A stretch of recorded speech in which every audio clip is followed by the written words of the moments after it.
श्री शिवाय नमस्तुभ्यम। आप सभी पर सदा महादेव की कृपा बनी रहे। आप सभी का दिन शुभ हो। अब सावन मास महात्म्य समाप्त होने को है। ऐसे में उम्मीद है आपने शुरू से लेकर अब तक के सभी अध्याय हमारे चैनल पर सुन लिए होंगे। आइए जानते हैं आज भगवान शिव देवी पार्वती को क्या बता रहे हैं। महादेव जी कहते हैं, पार्वती, कुबेर स्थान से उत्तर भाग में मनोवांछित वस्तुओं को देने वाली महादेवी भद्रकाली का स्थान है। जो चैत्र मास की तृतीया को उनकी पूजा करता है उसे सौभाग्य, विजय और लक्ष्मी की प्राप्ति होती है। कुबेर स्थान से नैऋत्य भाग में साक्षात कुबेर जी विराजमान हैं। जो पंचमी तिथि को भक्तिभाव से गंध, पुष्प तथा चंदन आदि के द्वारा उनकी पूजा करता है उसे विघ्न रहित अनुपम निधि की प्राप्ति होती है। वहाँ कुंड में स्नान करने से ब्रह्महत्या जैसे पापों का भी नाश हो जाता है। उसके पूर्व भाग में बालार्केश्वर लिंग तथा उत्तर भाग में गया क्षेत्र सहित अंबिका स्थान है। उन दोनों के दर्शन से मनुष्य वाजपेयी यज्ञ का फल पाता और समस्त पापों से मुक्त हो जाता है। कुबेर स्थान से 10 कोस की दूरी पर पुष्कर नाम का तीर्थ है। उससे अग्निकोण में 14 कोस दूर देवकुल नामक स्थान है, जहाँ देवताओं का समागम हुआ है। उसके पश्चिम भाग में ऋषि तोया नदी है, जो समस्त पातकों का नाश करने वाली है और जो ऋषियों को परम प्रिय है। जो मनुष्य उसमें विधि पूर्वक स्नान करके पितरों का तर्पण करता है वह 70,000 वर्षों के लिए पितरों को तृप्त कर देता है। इतना ही नहीं, उसे 7 जन्मों के पापों से भी मुक्ति मिल जाती है। महादेव जी कहते हैं, देवी, परम पवित्र देवदारू वन में सहस्त्रों ऋषि निवास करते थे। वे सभी प्रतिदिन बावली, कुआं और तड़ाग आदि में स्नान करते थे। वहाँ रहते रहते उन्हें बहुत वर्ष बीत गए। उनके पुत्र पौत्रों की संख्या बढ़ गई और वे दारुक वन में सब ओर फैलकर रहने लगे। एक दिन उन सभी ने एकत्र होकर आपस में विचार किया कि हम लोग ब्रह्मलोक में चलकर ब्रह्मा जी की प्रार्थना करें, जिससे यहाँ कोई नदी प्रकट हो जाए।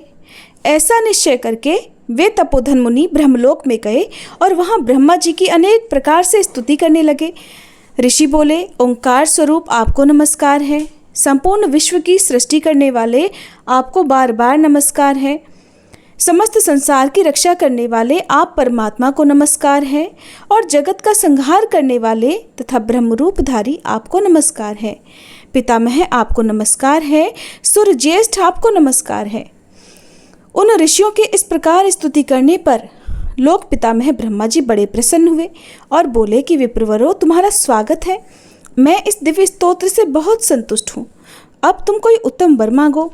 तब ऋषियों ने कहा, हे सूर्यश्रेष्ठ, आप हमें स्नान करने के लिए कोई पाप नाशिनी नदी प्रदान कर दीजिए।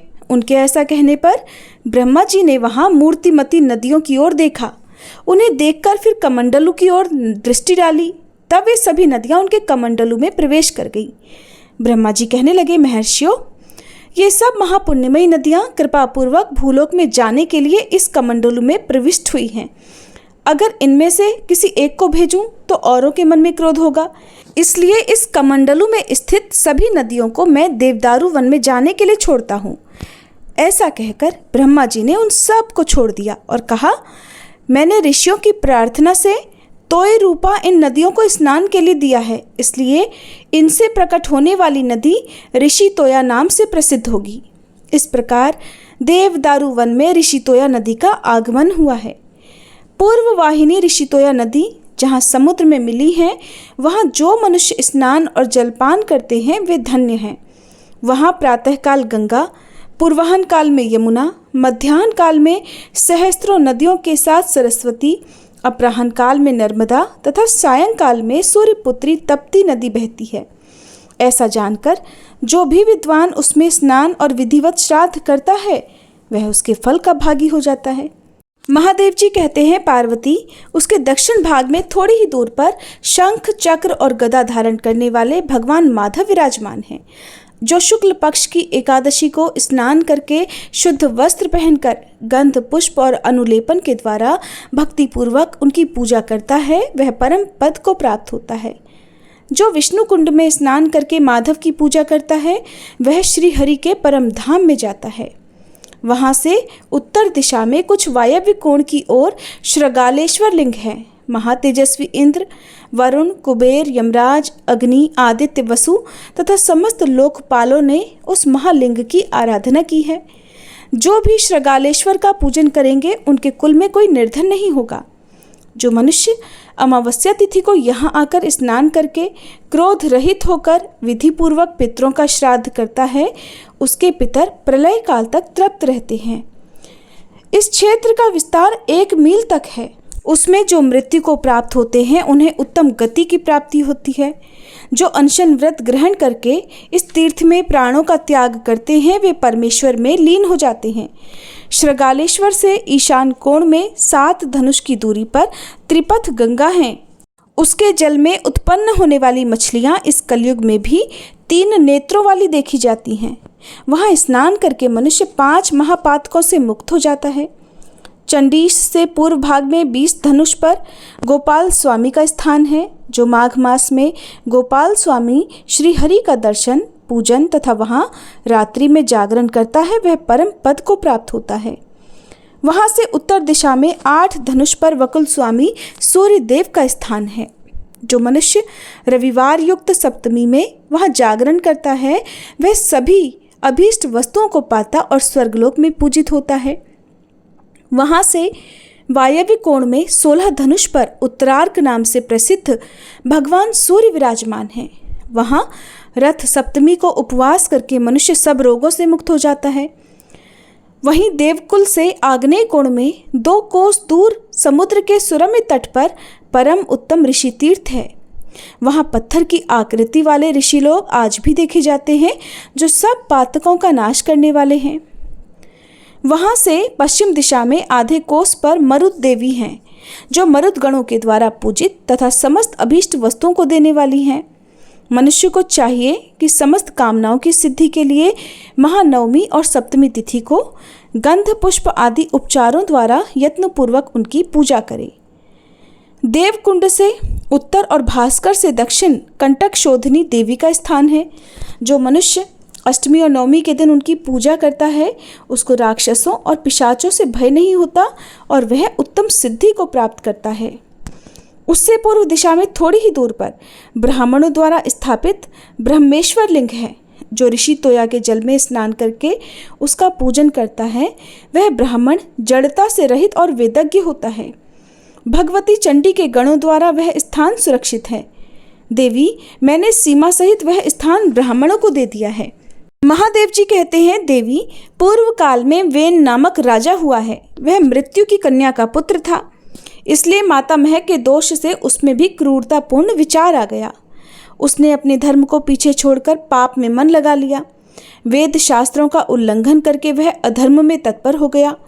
उसका विनाश काल उपस्थित था, इसीलिए उसकी ऐसी बुद्धि हुई कि मैं ही सब यज्ञों और श्रेष्ठ ब्राह्मणों के द्वारा स्तवन और पूजन करने योग्य हूँ। इस निश्चय के द्वारा धर्म का उल्लंघन करके वह प्रजा को पीड़ा देने लगा। उसका यह व्यवहार देखकर मरीचि आदि महर्षि कुपित होकर बोले, वेन, तुम अधर्म मत करो। तुम जो कुछ करते हो वह सनातन धर्म नहीं है। तुमने राज सिंहासन पर बैठते समय पहले ये प्रतिज्ञा की है कि मैं प्रजाजनों का पालन करूंगा, किंतु अब इसके विपरीत आचरण करते हो। महर्षियों के ऐसा कहने पर दुर्बुद्धि वेन हंसकर बोला, मेरे सिवा कौन धर्म की सृष्टि करने वाला है? पराक्रम, शास्त्र ज्ञान, तपस्या और सत्य के द्वारा मेरी समानता करने वाला इस भूतल पर कौन है? तुम लोग मुझे धर्म की उत्पत्ति का स्थान समझो। मैं चाहूँ तो इस पृथ्वी को जला सकता हूँ, संसार की सृष्टि कर सकता हूँ और सबका संहार भी कर सकता हूँ। गर्व और उद्दंडता से मोहित हुए वेन को जब वे किसी प्रकार समझाने में सफल नहीं हुए, तब सभी महर्षियों ने क्रोधित होकर अथर्ववेदीय अभिचारक मंत्र के प्रयोग से महाबली वेन को मारकर उसकी बाईं भुजा का मंथन किया। उससे एक छोटा सा काले रंग का पुरुष पैदा हो गया। वह भयभीत होकर हाथ जोड़कर खड़ा हो गया। उसकी ओर देखकर मुनियों ने कहा, निषीद अर्थात बैठ जाओ। इससे वह निषाद कहलाया और निषाद वंश का प्रवर्तक हुआ। उससे तुम्बर और खस आदि अन्य जो धीवर जातियां उत्पन्न हुई, उन्होंने विंध्यगिरि को अपना निवास स्थान बना लिया। फिर उन महर्षियों ने वेन के दाहिने हाथ को अरण्य की तरह मथा। इससे सूर्य और अग्नि की तरह पृथु पैदा हुए। उनका शरीर बड़ा तेजस्वी था। उन्होंने लोक रक्षा के लिए आजगव नामक धनुष, सर्पों के समान बाण, खड्ग तथा कवच धारण किया। उनके प्रकट होने पर सभी प्राणी प्रसन्नता से भर गए। वेन स्वर्गलोक को चला गया। इसके बाद नदियां और समुद्र तरह तरह के रत्न लेकर राजा पृथु का अभिषेक करने के लिए उपस्थित हुए। ऋषियों और देवताओं के साथ भगवान ब्रह्मा जी भी आए। अंगिरस देवताओं ने प्रतापी राजा पृथु को राजपद पर अभिषिक्त कर दिया। उनके राज्य में पृथ्वी बिना जोते बोए ही अन्न पैदा करती थी। चिंतन करने मात्र से ही मंत्र सिद्ध हो जाया करते थे। सभी गौवें कामधेनु थी और वृक्षों के एक एक पत्ते से मधु की प्राप्ति होती थी। राजा पृथु को देखकर प्रसन्न हुए महर्षियों ने प्रजाजनों से कहा, ये वेन नंदन राजा पृथु तुम सब लोगों को जीविका प्रदान करेंगे। ये सुनकर प्रजाजनों ने महाभाग पृथु का स्तवन किया और कहा, आप महर्षियों के कथनानुसार हमारे लिए आजीविका की व्यवस्था करें। तब बलवान राजा पृथु ने प्रजा की रक्षा की इच्छा से धनुष बाण लेकर पृथ्वी पर आक्रमण किया। पृथ्वी उनके भय से थर्रा उठी और गाय का रूप धारण करके भागी। पृथु ने भी उसका पीछा किया।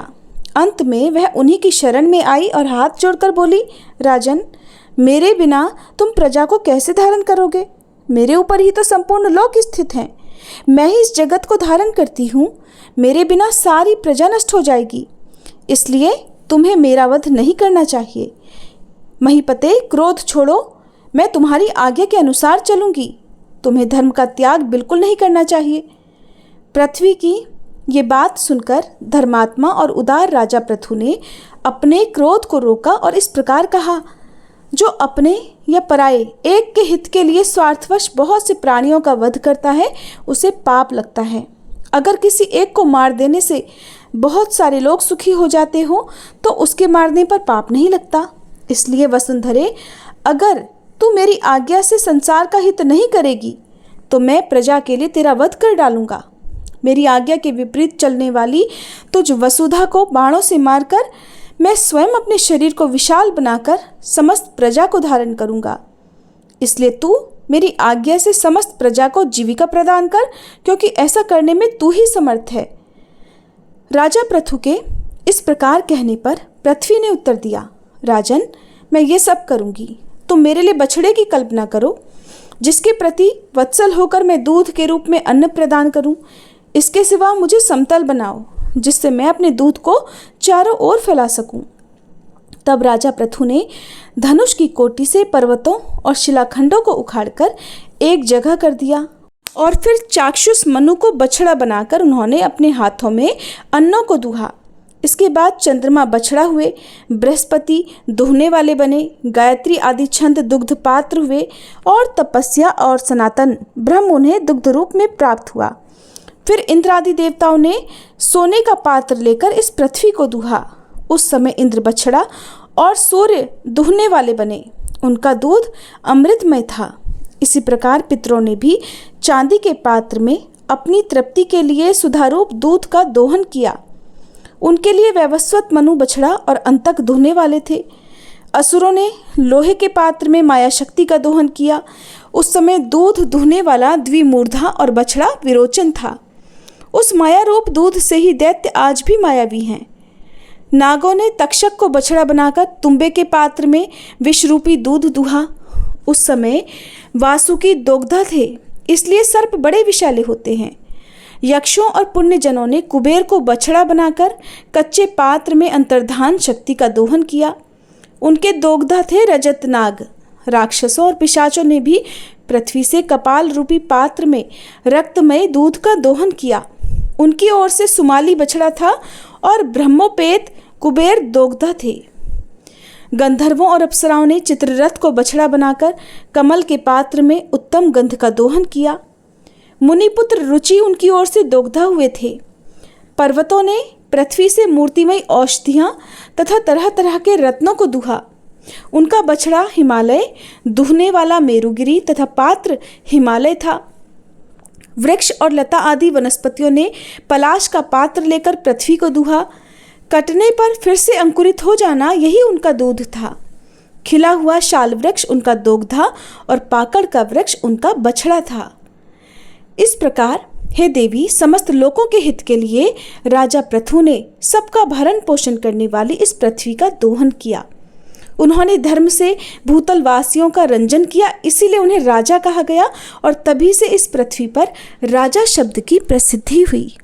जय भोलेनाथ। आज सावन मास महात्म्य में बस इतना ही। इसके आगे का वृतांत आप सभी अगले अध्याय में सुनिएगा।